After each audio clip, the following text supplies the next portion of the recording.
Chocolate মানবজাতির ইতিহাসে অন্যতম প্রাচীন এবং জনপ্রিয় খাবারগুলোর একটি।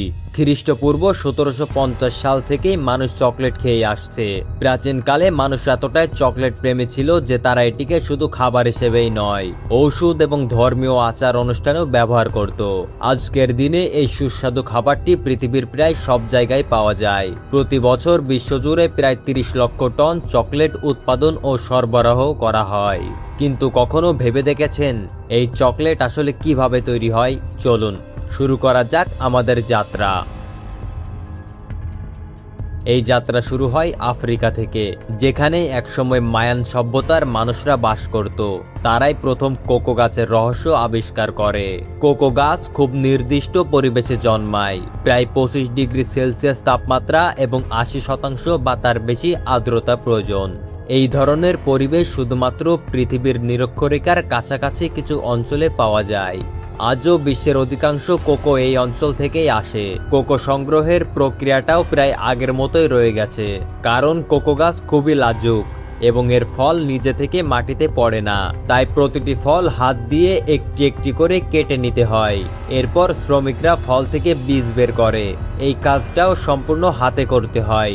বীজগুলো তখন একটি সাদা আঠালো আবরণে ঢাকা থাকে, যা দেখে বোঝার উপায় নেই যে এটা একদিন চকলেট হবে। এরপর শুরু হয় একটি গুরুত্বপূর্ণ ধাপ, ফার্মেন্টেশন বা গাজন প্রক্রিয়া। বীজগুলো কলা পাতায় ঢেকে বিশেষ বাক্সে রাখা হয় 3 থেকে 9 দিনের জন্য। এই প্রক্রিয়ায় ব্যাকটেরিয়া নষ্ট হয়, সাদা আবরণ দূর হয় আর বীজগুলো পায় তাদের স্বাভাবিক বাদামি রং ও স্বাদ।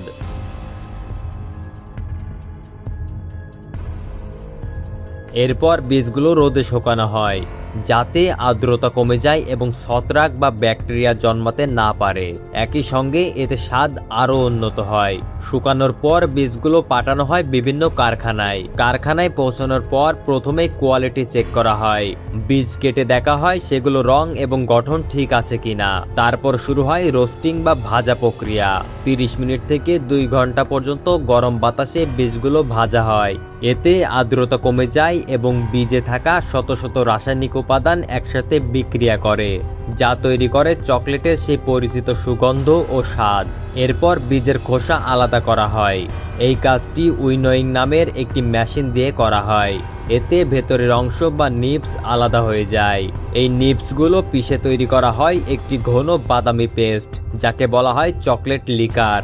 এখান থেকে যদি কোকো পাউডার তৈরি করতে হয়, তাহলে এই লিকার থেকে চর্বি বা কোকো বাটার আলাদা করা হয়। বাকি অংশ চূর্ণ করে তৈরি হয় কোকো পাউডার। আর সেই আলাদা করা কোকো বাটার কিন্তু ফেলে দেওয়া হয় না, বরং সেটাই চকলেট তৈরির অন্যতম গুরুত্বপূর্ণ উপাদান।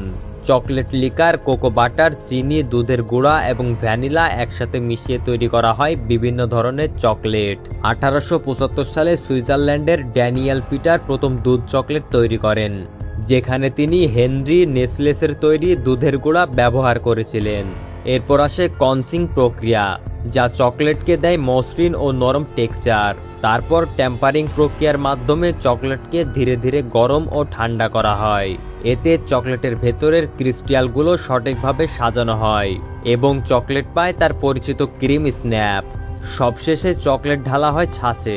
তৈরি হয় বার বা বিভিন্ন আকারের চকলেট। এগুলো ভালোভাবে পরীক্ষা করে প্যাকেটজাত করা হয়, যাতে দীর্ঘদিন সতেজ থাকে। ছোট ছোট এই চকলেট বারগুলো দেখতে সাধারণ হলেও এই পুরো ইন্ডাস্ট্রি প্রতি বছর প্রায় $50 বিলিয়ন ব্যবসা করে।